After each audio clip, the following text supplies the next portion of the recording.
Hey, it's Aran here. This is a new Zenler tech tutorial where I'm going to show you how to filter your email list for specific reasons and purposes. In this case, I'm going to show you basically go to email broadcasts, then you click on all contacts. Now realize that I just have a lot of fake email addresses because I'm not using it for my email marketing through New Zenler, but I've got a bunch of emails here, so you can see it's just a bunch of emails. Now, here is what you do. Go to all contacts and click on advanced filter. Click on add filter. And now you have a whole bunch of options. Now, if let's say you want to filter people that have not opened a specific email, you can filter it, okay? That's option number 1. You can also do it based on email that is bounced. So if an email has bounced, for example, and you can check which email, any email has bounced, let's say, then you can see this email or this list is people who probably should not be on your list, as an example. So you can filter different things. You can play around with it to see what the options are and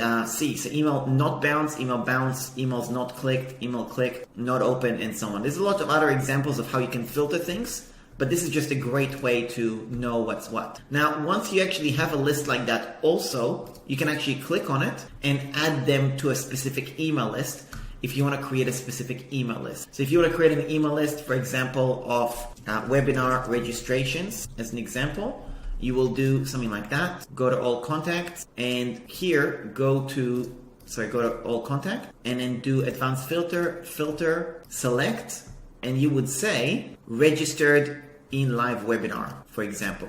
And you would choose which live webinar, any, apply filter, and now it will make a list of any registrants to a live webinar. Click here, click on add to email list, and now you can add it to webinar registrations as an example. So you can do that for pretty much anything. So create a segmented list and also segment your subscribers based on actions. You can do many other things, like if they bought a specific course, or also if they bought a specific plan within a course as well. So if you want to find out about all the people that have bought the part pay of something, you can do that as well. So I hope that helps. Let me know if you have any questions. So thanks a lot for watching this video. Now that you've gotten to the end, I want to invite you to check out New Zenler.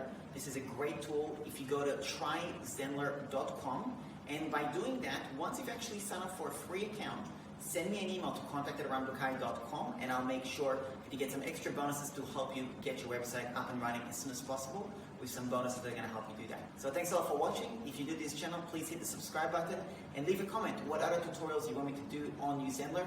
I'd love to do it for you. Thanks a lot, and I'll speak to you soon.